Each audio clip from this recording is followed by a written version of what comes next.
Hallelujah, praise the lord. ఎలా ఉన్నారు? ప్రభు నామమున మీ అందరికీ వందనాలు. ఈరోజు మన దేవుడు మనతో మాట్లాడే మాట ఏంటిదో చూద్దామా? యోహాను సువార్త 5వ అధ్యాయము 24వ వచనం. John chapter 5 verse 24. I tell you the truth, those who listen to my message and believe in God who sent me have eternal life. They will never be condemned for their sins, but they have already passed from death into life. నా మాట విని నన్ను పంపిన వాని యందు విశ్వాసం ఉంచువాడు నిత్య జీవము గలవాడు. వాడు తీర్పులోనికి రాక మరణములో నుండి జీవములోనికి దాటి ఉన్నాడని మీతో నిశ్చయముగా చెప్పుచున్నాను.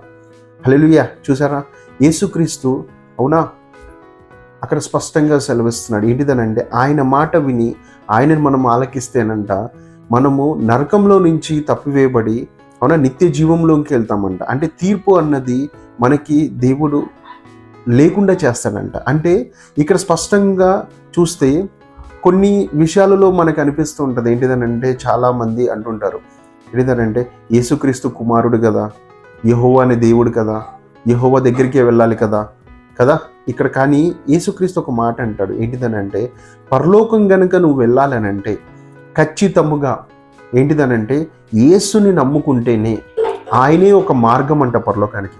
ఆయన పర్మిషన్ లేనిదే పరలోకంలో నువ్వు అడుగు పెట్టలేవంట.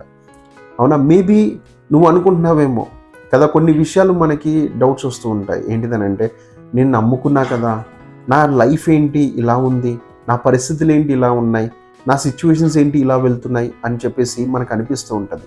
అయితే ఇక్కడ స్పష్టంగా చెప్తున్నాడు. ఏంటిదనంటే ఆయనని నమ్ముకొని ఆయన మాట విని నువ్వు ముందుకు ఎప్పుడైతే నడుస్తావో ఖచ్చితంగా నీకు నిత్య జీవం ఉంటుందంట. నో మ్యాటర్ వాట్, ఎవరు వచ్చి ఏది చెప్పినా సరే స్పష్టంగా దేవుని యొక్క మాట సెలవిస్తుంది. ఏంటిదనంటే ఖచ్చితంగా నీకు నిత్య జీవం ఉంటుందంట. ఖచ్చితంగా ఆయన నమ్ముకుంటే నీ పట్ల మేలులు జరుగుతాయంట. ఖచ్చితంగా నువ్వు ఏ పరిస్థితిలో ఉన్న ప్రతి పరిస్థితి నుంచి నిన్ను దేవుడు విడిపించి అనేక కార్యక్రమాలు, అనేక గొప్ప గొప్ప కార్యాలు దేవుడు నీ జీవితంలో చేస్తాడంట. అంటే నువ్వు చేయాల్సింది ఒకటే, విశ్వాసముతో ఆయన నమ్మి ఆయన యందు విశ్వాసముతో ముందుకెళ్తే ఖచ్చితముగా దేవుడు నీ పట్ల మేలుడు చేసి అవునా ఆయన మాట పట్టుకొని నువ్వు బలంగా ముందుకు నడిస్తే నిత్య జీవమే కాదు, ఈ లోకంలో నీకు ఏవైతే సమస్యలు ఉన్నాయో, ఏ బాధలు ఉన్నాయో, ఇబ్బందులు ఉన్నాయో వాటన్నిటికీ దేవుడు సమాధానం ఇస్తాడంట. అందుకోసమే ఆయనని నమ్ముకొని విశ్వాసంగా ముందుకెళ్ళు, ఆయన మాట పట్టుకొని ముందుకెళ్ళు. దేవుడు నీ పట్ల బలమైన కార్యాలు చేస్తాడు, మనని బలంగా దేవుడు నడిపిస్తాడు. అవునా, చిన్న ప్రేయర్ చేసుకుందాం. థ్యాంక్ యూ హోలీ గోస్ట్, సర్వశక్తి గల యేసయ్య, పరిశుద్ధాత్మ దేవా.